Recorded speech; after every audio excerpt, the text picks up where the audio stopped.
দেখেন ভাই, একটা কথা আমি আপনাকে বলে যাই যে আমরা জীবন পেয়েছি একটা, কয়টা ভাই? এরপর কোনো চান্স আসবে না। কথা সত্য না বলুন? এবং আমরা থাকতে চাই জান্নাতে। কোথায়?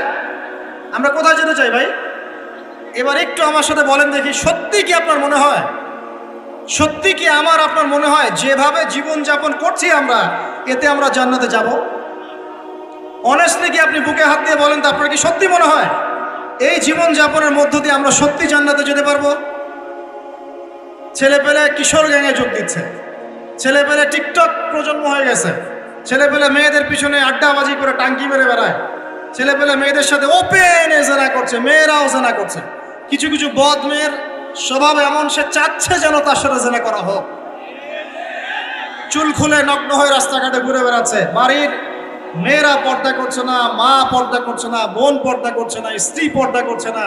দিব্যি বাসায় সুদের টাকা ঢুকছে, হারামের টাকা ঢুকছে, দুর্নীতির টাকা ঢুকছে, ঘুষের টাকা ঢুকছে। সত্যি মনে হয় যে এইভাবে আমল করে আমরা জান্নাতে যেতে পারবো? অথচ আল্লাহ সৃষ্টি করেছেন আমাদেরকে তার ইবাদত করার জন্য। এই দুনিয়ার জীবনের সংক্ষিপ্ত হায়াত দিয়েছেন, মৌতের পর হয় জান্নাত, তাহলে জান্নাত, আর কোনো বিকল্প অপশন নেই। তাহলে ভাই আত্মশুদ্ধির দরকার নাই? তাহলে আজকে বাসায় গিয়ে এই ফিকিরটা করা যাবে? আমিও করবো ইনশাল্লাহ, আপনিও করেন, আমি নিজেও করবো ইনশাল্লাহ, আপনিও করবেন যে এই 30-40 বছর আমরা করলামটা কি। পারা যাবে ইনশাল্লাহ ভাই? এই চিন্তা যদি আপনার রাতের ঘুমটা আজকে হারাম করে ফেলায়, কালকে থেকে ইনশাল্লাহ এই ছেলেগুলোকে দিয়ে সমাজ সংস্কার হবে, ইসলাম প্রতিষ্ঠা হবে ইনশাল্লাহ। কি যুবক ভাইরা, হবে না ইনশাল্লাহ? আল্লাহ পাক কবুল করুন, বলি আমিন। এক নাম্বার, নিজের চরকায় তেল দেওয়া। অন্যের কথা পরে, কে কি করে, নামাজ পড়ে কিনা, কে কি বলে লেকচারে, কার কি সমালোচনা করা যায়, সব বাদ। আগে নিজের চিন্তা করবো। আলাইকুম আনফুসাকুম, নিজের নফসের খবর নাও, বাস। এখন দেখলাম নিজের নফসের খবর ভালো না, তাহলে কি করণীয়? করণীয় হচ্ছে এই ফজরের ওয়াক্ত থেকে শুরু হবে। কালকের অপেক্ষা করব না, ফজরের ওয়াক্ত থেকে শুরু হবে। আমরা উঠবো তাহাজ্জুদে ইনশাআল্লাহ, রাজি আছি? সুন্দর মতো ওযু করবো ইনশাআল্লাহ, ওযু করে কমপক্ষে 2 রাকাত নামাজ পড়বো ইনশাআল্লাহ। পরে আল্লাহর কাছে চোখের পানি ছেড়ে দিব, দিয়ে বলবো, আল্লাহ সারা জীবন যা করেছে আল্লাহ তুমি মাফ করে দাও। কি আমিন বলেন? আরে আজিব এলাকায় আসলাম রে ভাই, আপনাদের কোনো জাজবা নাই নাকি, চেতনা নাই নাকি? আমিন বলেন, আল্লাহ মাফ করে দেখ। এখন তো দোয়া কবুলের সময়, এখন যে দোয়া করবেন কবুল হবে ইনশাআল্লাহ, বিশ্বাস করছেন না? আমরা দোয়া করি অবিবাহিত যুবকদের আল্লাহ বিয়ের ব্যবস্থা করে দাও, সাবাস। আমরা দোয়া করি যে বেকার যুবক যারা, তাদেরকে আল্লাহ রিজিকের ব্যবস্থা করে দাও। আল্লাহ যেসব মেয়ে দিনী বোনদের বিয়ে শাদী হচ্ছে না, তাদেরও বিয়ের ব্যবস্থা করে দাও। আল্লাহ পাক যুবক ভাইদেরকে দ্বীনের জ্ঞান অর্জনের তৌফিক দান করুন। সামনে হজের মৌসুম আসতেছে, অনেকে হজে যাবে ইনশাআল্লাহ, আমাদেরকেও যাওয়ার তৌফিক আল্লাহ দান করুন। আল্লাহ রাব্বুল আলামিন আমাদের যুবক ভাইদেরকে আগামী দিনে বাংলার জমিনে দ্বীন কায়েমের জন্য কবুল করে দেন, আমিন। উলামায়ে কেরামের মধ্যে আল্লাহ মহব্বত বাড়ায় দেন, দলে দলে বিভক্তিগুলো বন্ধ করেন। দলে দলে বিভক্তি শুনলে আবার গা জ্বলা শুরু করে। এই জন্য অনেকে আমাকে একটু রাগ করেন আমার সাথে, এসে আমার সাথে দলীয় পরিচয় দিবেন না, আমি অমুক দল করি, আমি তমুক দল করি। দলে দলে তো বিভক্ত করে উম্মাটাকে বিভক্ত করে রেখে দিয়েছে নাকি, হাজার হাজার ফেরকায় বিভক্ত করে রেখে দিয়েছে। কারোর সাথে কারো ভালো সম্পর্ক নাই, কিন্তু মুখে কিন্তু বলে যে আমরা সবাই এক, কিন্তু আদতে সেটা নাই। মনের ভিতরে যে কি পরিমাণ হিংসা আর বিদ্বেষ, সেটা তো মাঠে যারা চলাফেরা করে তারাই বুঝতে পারে। বিভক্তিগুলো খুব ভালো জিনিস। হ্যাঁ, আপনি একটা মানে ফাউন্ডেশন করছেন বা অ্যাসোসিয়েশন করছেন বা পলিটিক্যাল একটা দল করেন, ইটস ওকে, এটা মানুষ করতে পারে। তাই বলে অন্যদের সাথে কি হিংসা বিদ্বেষ পোষণ করে বিভক্তি বাড়াতে হবে? সবার সাথে একটা হৃদ্যতাপূর্ণ সম্পর্ক রাখা যায় না? হ্যাঁ, আমিও মাশাআল্লাহ দিনের কাজ করছি, ওই ভাইও করছে মাশাআল্লাহ, আলহামদুলিল্লাহ। তার দ্বারা কিছু খেদমত হচ্ছে, আমার দ্বারা হচ্ছে, তার দ্বারা হচ্ছে। ইনশাআল্লাহ একদিন যখন আল্লাহ পাকের পক্ষ থেকে মনোনীত কোনো নেতা আসবে, তখন সবাইকে ঐক্যবদ্ধ করবেন ইনশাআল্লাহ। আল্লাহ পাক সেই নেতৃত্ব নিয়ে আসুন, বলি আমিন। দোয়া করা যায় না?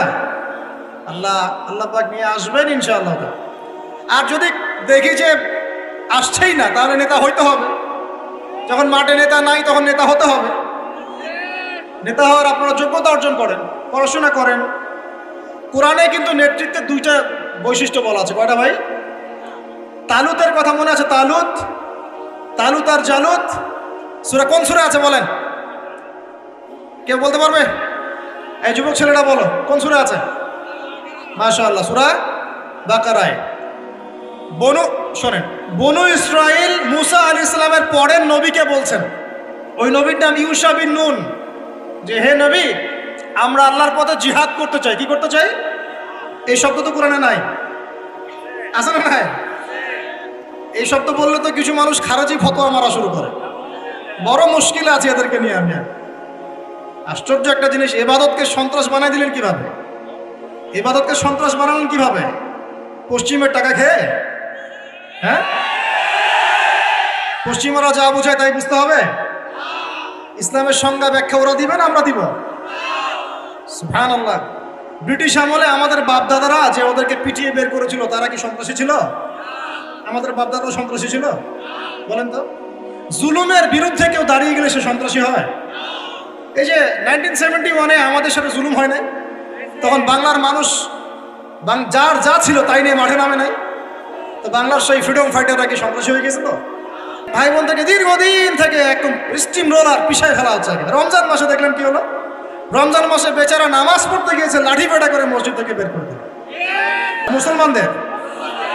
তো এখন ওই যে যারা একটু পাথর টাথর নিয়ে ঢিলাঢিলি করে, ওরা সন্ত্রাসী হয়ে গেছে। আর যারা মুসলমানদেরকে পিটাই বের করে দিল, ওরা হলো মানবতার সেবক।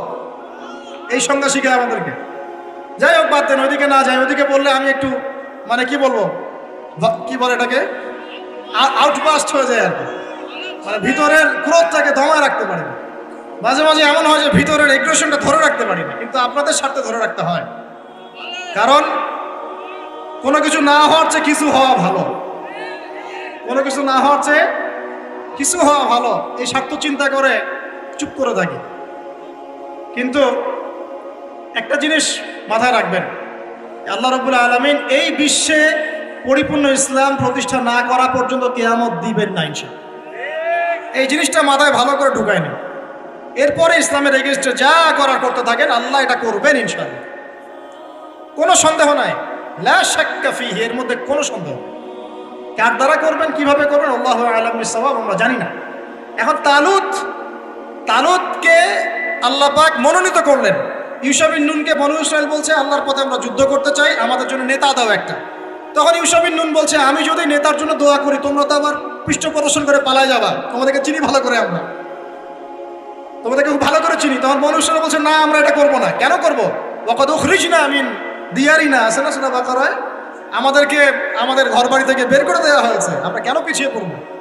তখন আল্লাহর কাছে তিনি দোয়া করলেন, আল্লাহ পাক তালুতকে নেতৃত্ব দিলেন। কাকে? তালুত। আর এই যে তালুতকে নেতৃত্ব দিয়েছেন, এই নেতৃত্ব দেওয়ার পর আল্লাহ পাক বললেন যে তালুতকে আমি দুইটা স্পেশাল গুণ দিয়েছি। কয়টা ভাই? তার মানে নেতৃত্বর স্পেশাল গুণাবলী কয়টা? একটা হচ্ছে জিসমান, তালুতকে আমি দিয়েছিলাম শারীরিক শক্তি, ফিজিক্যাল স্ট্রেংথ, শারীরিক শক্তি। আর এখন বহু নেতা সমাজে দেখাতে হাঁটতেই পারে না। নেতা হওয়ার আগে আগে ফিজিক্যাল স্ট্রং হতো, তাই না ভাই? ফিজিক্যাল স্ট্রং না হতে পারলে নেতৃত্ব দিতে পারে? ফিজিক্যাল স্ট্রেংথ হচ্ছে প্রথম শর্ত। সে সুস্থ ছিল এবং শারীরিকভাবে অনেক শক্তিশালী ছিল। কে, কার কথা বলছি? যুগে যুগে সমস্ত নেতৃত্ব দেখেন, ওমর ইবনুল খাত্তাব শারীরিকভাবে দুর্বল ছিল না ফিজিক্যাল স্ট্রেংথ ছিল? কোনটা? স্ট্যামিনার কেমন ছিল? আলী রাদিয়াল্লাহু আনহু শারীরিকভাবে কি দুর্বল ছিল?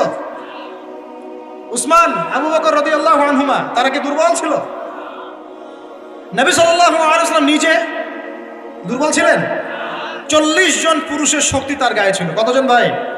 আল্লাহু আকবার। 40 জন পুরুষের শক্তি কার গায়ে ছিল? তারপরে তিনি কোনোদিন কারো গায়ে থাপ্পড় দেন না, কারণ নিজের উপর আঘাত আসলে তিনি মাফ করে দিতেন। শুধু একটা যুদ্ধে তিনি তীর নিক্ষেপ করেছিলেন, ওই তীর এক কাফেরের গলার পাশ দিয়ে চলে গেছে, ওতেই তার মৃত্যু হয়ে গেছে, ওতেই। নবী সাল্লাল্লাহু আলাইহি ওয়াসাল্লামের মনেও যদি কষ্ট দিত, আল্লাহ পাক তাকেও পাকড়াও করতেন আযাব করে। নবীজি না বললেও আল্লাহ পাক তাকে পাকড়াও করতেন।